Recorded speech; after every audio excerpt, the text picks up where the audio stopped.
সেনাবাহিনী জাতীয় নির্বাচনে নামানো সম্ভব নয়, সরি স্থানীয় সরকার নির্বাচনে মানে সম্ভব না, কারণ আপনি যদি অর্থ দেন তাহলে আমরা নামাতে পারবো।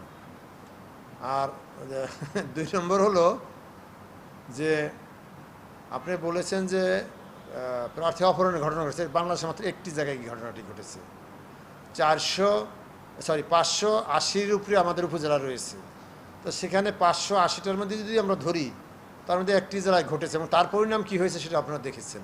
সরকারি দলের পক্ষ থেকে তাদের যারা নাকি এমপি মন্ত্রী রয়েছেন তাদের আত্মীয় স্বজনকে নির্বাচনে অংশগ্রহণ করতে বিরত থাকার আহ্বান জানিয়েছেন। সেটা তাদের দলীয় সিদ্ধান্ত, এটা আমাদের আইনে এটার কোনো নিষেধ নাই। কোনো একজন এমপি বা মন্ত্রী মহোদয়ের আত্মীয় স্বজন নির্বাচন করতে পারবেন না, আমাদের নির্বাচনে এই ধরনের কোনো নিষেধ নাই। সেটা তাদের দলীয় বলতে পারেন একটা কৌশল, দলীয় কৌশল তারা তো গণতান্ত্রিকভাবে এটা নিতেই পারেন। হ্যাঁ, যে কোনো রাজনৈতিক দল যেটা আইনের বিরোধী নয় সেই ধরনের যে কোনো কৌশল তারা নিতে পারেন। তারা রিকোয়েস্ট রেখেছেন যে না, যারা মন্ত্রী এমপি আছেন তাদের আত্মীয় স্বজন নির্বাচনে না দাঁড়ানোর জন্য, যে আরও অন্যান্য কর্মী নেতারা আছে তাদেরকে এই সুযোগটা দেওয়ার জন্য তারা এটা হয়তো বলেছেন। সেটা তাদের রাজনৈতিক কৌশল, তার সাথে আমাদের নির্বাচনী আইনের কোনো বিরোধ নেই। না, তার নিরাপত্তার জন্য তো আমাদের আরও অনেক রকম বাহিনী আছে। সে যদি মনে করে আমাদের পুলিশ আছে, তারাই যথেষ্ট। এবং এছাড়া তো সার্বিকভাবে আমাদের র্যাব, বিজিবি, পুলিশের আর্ম ফোর্স আছে, আমাদের আনসার বাহিনী আছে।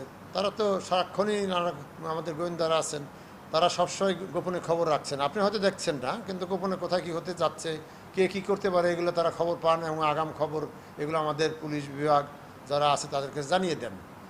হ্যাঁ, আমাদের ম্যাজিস্ট্রেটদেরকে, জেলা ম্যাজিস্ট্রেটকে জানিয়ে দেন, এসে জানিয়ে দেন, এবং সেটা তারা আগে থাকতেই এগুলোর উপরে পদক্ষেপ নেন, যাতে আপনারা হয়তো দেখেন না একটা ঘটনা, কিন্তু ঘটনা তো একটা না, এর আগে তারা হয়তো আরও অনেক ঘটনা ঘটানোর চেষ্টা করে। এখানে আমাদের পুলিশের লোকজন টেলিফোনে আড়ি পাতেন, আড়ি পেতে শুনেন তারা, তাদের যে সিস্টেম আছে যে যাদের তারা সন্দেহ করেন যে কারা অন্যায় কাজ করে, কারণ পুলিশের কাছে তো লিস্ট আছে কারা অন্যায় করার প্রবণতা আছে, তাদের তালিকা থাকে, এটা আপনারা সবাই জানেন।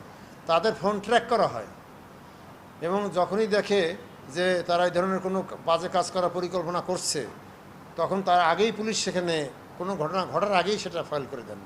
সেটা হয়তো আপনাদের মিডিয়া আসে না বা সেটা প্রচার হয় না, এই জন্য আপনারা জানতে পারেন না। তো উনি আর্মি চাবেন কেন? আর্মিতে দরকার না, আর্মিতে লাগে যুদ্ধ করার জন্য। উনি কি যুদ্ধ করবেন কারোর বিরুদ্ধে, কোনো দেশের বিরুদ্ধে? আর্মি দিয়ে কী হবে? জি।